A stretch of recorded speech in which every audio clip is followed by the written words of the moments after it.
So as far as the modeling of the subway train, we're going to call this completed. Now obviously there's always more you can add, right? But for the purposes of my project here, I think this is going to be good enough, at least for the initial modeling. You can see that in the last time lapse I put a little detail under there, because I'm thinking the train is going to be, as it would have crashed through a wall, it's going to be sort of at an angle, so you might be able to get a little look under there. So I figured it'd be good to get some of that detail in there. If I can go in the cockpit here. So we have the cockpit pretty decently modeled. You'll notice that this little handset here does not have its coiled cord yet, because how that's going to be hanging is going to be dependent on the angle of the train and whatnot. If it's even still on the receiver, it may be on the floor, so I'd have to adjust that cord to whatever the final position of this handset is. So I'm gonna leave that for later. We have a chair and everything in there, and then the inside of the train, just basic going on here.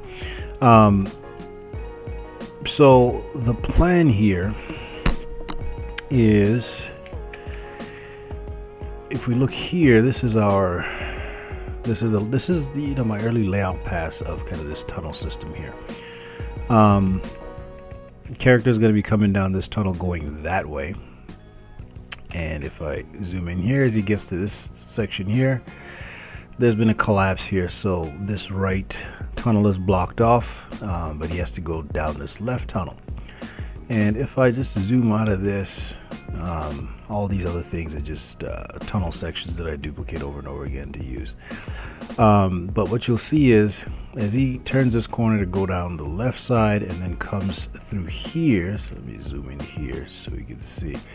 So what he's going to encounter as he comes around this corner is the train crashed through this wall, blocking his way. And there's going to be all kinds of debris and stuff.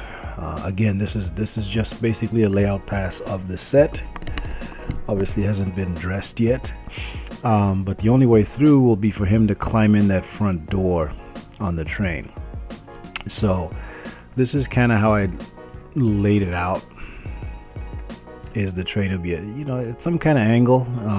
This may not be the final angle of it, but something to that effect. Whatever works with the model is what we're going to do. And then I had sort of planned for 2 more train cars. We will see how that goes, because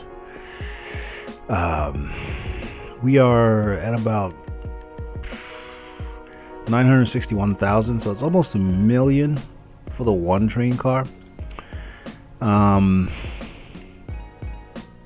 So in trains alone, if I had 3, I'd have almost 3 million polygons, and that's before all the other stuff.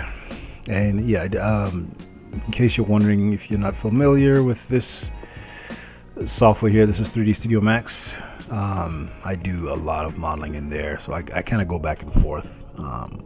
I like the Max tools a little bit better for modeling, but I prefer to animate and all that stuff in Maya. So as far as the trains, we'll see how it goes. I don't know if I'm going to go with 3. I may just do the 1 and call it good. We'll see how that ends up working out. But once I have the train in position, the next thing I'm going to have to do is basically trash the train, break glass and damage it pretty much. And then I'm going to have to do a whole bunch of set dressing to dirty it up. Maybe, put in some geometry, debris of some kind, whether it be garbage, trash, because the train would have been there for quite a while. So I really got to beat this up a little bit. Maybe bend some of these poles, because there's different creatures that have been through here and killed people. Probably have bones and pieces of clothing and what have you. So I'm gonna have to dirty this up and just make it look pretty good. So all that is going to be dependent on camera angles and how I'm going to set it all up. And the reason I do that is because I don't want to. I only want to, you know, if I'm going to model more stuff, I only want to have it where it's going to be seen. That's why I'm kind of stopping here with the main model of the train. I'm going to place it in the set, get it angled the way that I want it, and then dress it according to my camera angles. And then we'll go from there. We'll just put all kinds of debris and stuff depending on the camera. Now there's going to be a couple of shots which show kind of a lot of the train, so I might end up filling the train, most of the train with stuff, but we'll let the camera angles dictate that, so that I'm not doing extra work that I don't need to do. So then he goes through the train, and his sort of destination where he's going is through this tunnel, but because it's been blocked by this train that has crashed through the tunnel, and there's all kinds of debris and concrete chunks and whatnot, he can't get through, so he has to go through the train, and he's actually going to get attacked in the train by one of these creatures. He's gonna manage to kill it, and then find his way maybe out the back of the train and maybe one of these side doors. And basically how it's going to work is when that train sort of crashed through this tunnel, it went off in this direction and sort of, so there's like a hole here that leads back into this tunnel, so he can keep going down the tunnel. So that's how he's going to make it back in the tunnel. At which point he's going to be, sort of chased by another creature. And then he'll get to the next part of the next scene. So that's the plan for this set here. This is going to be pretty extensive set. It's going to be like railway lines or whatever, and the train got derailed for whatever reason and ran right into this tunnel here. And he's going to have to go through the train, deal with a monster or whatever, and then find his way out of the train, get back in the tunnel while also being chased by another creature. Now what I had planned for this as well, if I can get in here, is because this is post-apocalyptic kind of thing. Navigation is crazy here. Because it's a post-apocalyptic kind of thing, it's going to be pitch black in here, and it's going to be a chance for me to sort of have some nice, very interesting lighting. So the main light is going to be coming off his weapon, because he's going to have a rifle with a flashlight on it, so you're going to have really nice sort of lighting going on. I'm using Arnold to do the rendering. Arnold, being a physical renderer, does a lot of bounce lighting and things like that. Now Arnold can be a little render intensive, but hopefully we can get it to work pretty well to give a very sort of interesting lighting effects and what have you.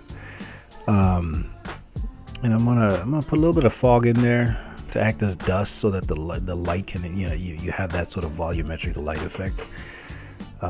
So that's going to be pretty cool. So that is the plan for this train car. And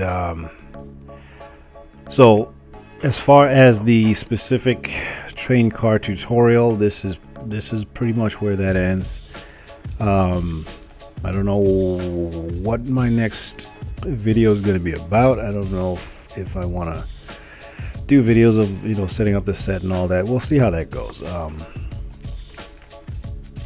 Doing the videos can sometimes be time consuming, but I also want to share the process. So we'll see how that goes. I think this came out pretty well. The other hurdle I have to tackle, of course, is texturing the thing. And like I've said before, I'm going to be using Substance Painter, possibly Substance Designer as well, but I have very little experience with those at the moment, so I need to sort of brush up on that before I can try to make any videos or anything on that. But I think for right now the priority is getting the set so at least partially laid out, so I can potentially begin layout passes with the cameras, and maybe running a character, initial character sort of layout through there. That way I can sort of define exactly what kind of work I have to do, and then finish up with the characters. I have the main character mostly modeled, and if the female character that I started a video series on, she is still in the works, but I've had to put a hold on her. I don't remember if I mentioned this before. I put a hold on her because she shows up at the very end, like literally the last couple shots. So I'm gonna put a hold on her. I know that's kind of annoying because I had gotten pretty far, and then I need to finish up the main guy, finish up his weapon, and then sort of start rigging him and getting him going. I'm gonna be hoping to do some cloth simulations on the character, using hopefully Marvelous Designer for the cloth. So this is gonna be a pretty complex project. It's gonna take a while to get done, but I think it should be pretty good when it's done.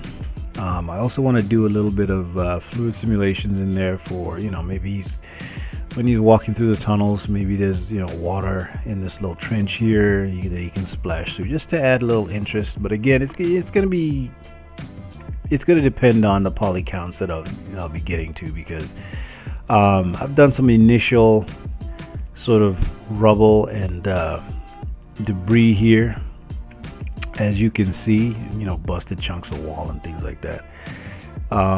So poly counts right now not too bad. Right now I'm at 371,000 in just the stuff that we have in here, and of course there's a lot of stuff here that's not going to be in the final thing. But once I had that train car, that's going to add an extra almost million there, and as I set dress more and more, we're going to get up there in poly counts, but it shouldn't be too bad. I think we'll be able to handle that. Render times might be a little crazy, but that's okay. I have access to other computers that I can do renders on. So we'll see how this goes. This is going to be quite an undertaking for me by myself, but I do think it's doable. So yeah, if you like this series of videos, please feel free to like, comment, and subscribe. Let me know if you have any questions, comments, suggestions, whatever. And I hope you enjoyed this subway train video series here, at least the modeling part of it. I will hopefully be making the texturing part of it at some point, but that may not be for a while, because I would really like to get some animation going just to get a feel for what it's going to be. I'm not the best animator. To be honest with you, I don't really like to animate. So there's going to be sort of getting back in the groove of animating and trying not to be annoyed by it. And this being non-cartoony, that just comes with its own set of challenges, and trying to make characters that kind of realistic, sort of Blizzard type stuff, how they do their characters. It's going to be a lot of work, but I think we'll be able to handle it. All right, so again, if you like this, please like, comment, subscribe to the channel, and we will keep at it. All right, thanks guys.